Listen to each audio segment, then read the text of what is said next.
Um, we I guess we struggled a little bit to get the buff. I was trying my best to not try and focus on what was happening in the jungle, because through the comms it seemed like we were having some trouble with executing. Yeah. And I was just trying to stay focused on what I was going to do, because I knew it was not going great.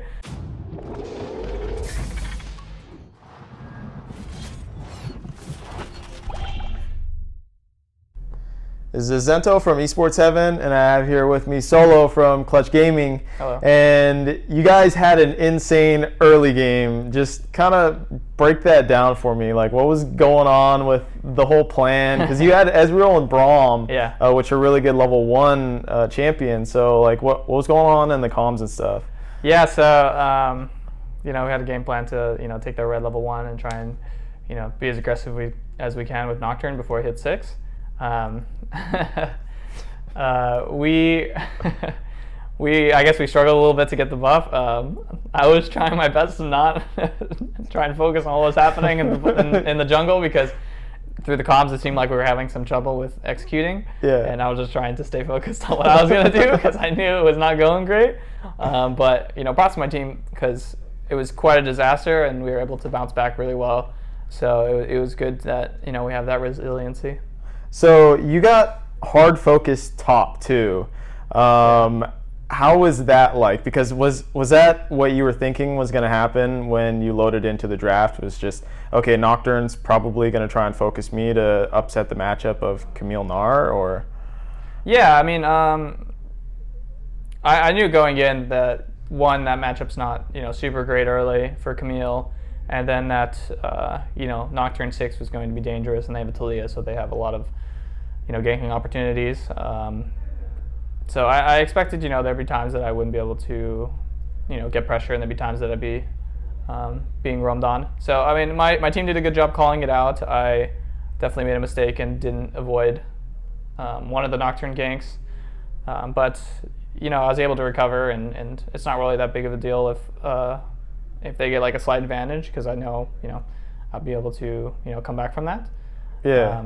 If they get a kill, it's fine. If I get a kill, it's over for them. So it just ended up being like that. So when your bot lane, basically the enemy bot lane gets 2-0, yeah, and you're up in the top lane and you're just like, fuck, everything's going to hell, right? Yeah. Do you feel extra pressure, as in to carry from the top side of the map, maybe play a little bit more risky? I knew I had to play like intelligently. I didn't think I needed to kill him or I needed to do anything crazy in lane. I just knew that I had confidence that we'd be able to stall out if we needed to, and then I would be able to side lane and split push and be able to pressure the map. So I was never concerned that their ball lane was going to smash or they're going to snowball really hard. I just tried to focus on what I needed to do to be a part of the team. What do you think of Golden Guardian's decision to focus towards the top side? Do you think that was a smart choice for them, or? I think that it was difficult to do anything else, because I think that after they used their Nocturne ulti mid, it became kind of a lost cause to go there again.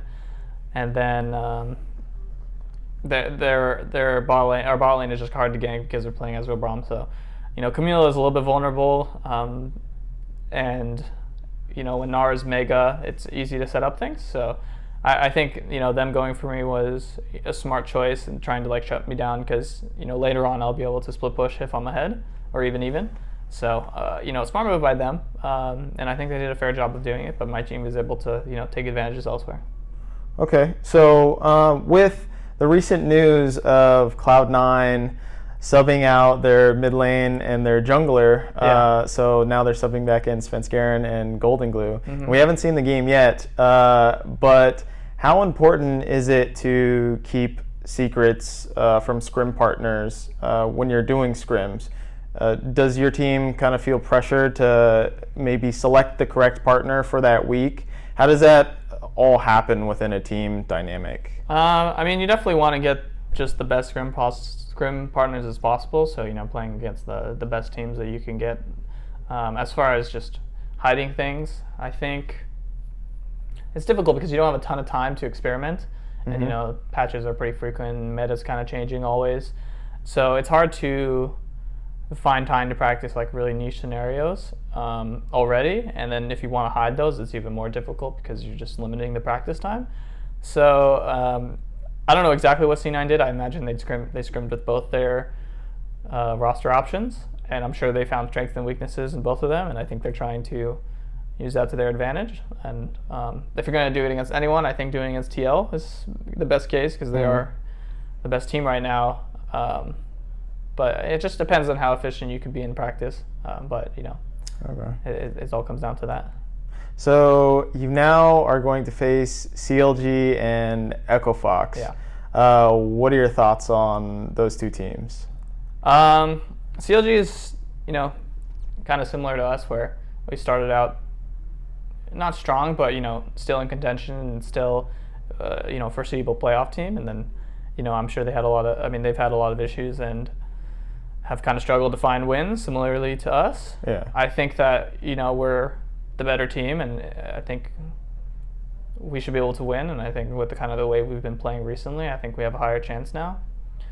Echo Fox is obviously going to be really tough, just because I think they're going to be coming into the last week of their split, and they're going to want to have strong games before playoffs. So I expect that one to be extremely tough, and I do want to end the season off on a win. So it should be a really crazy match, and hopefully we can sustain our early game and then beat them.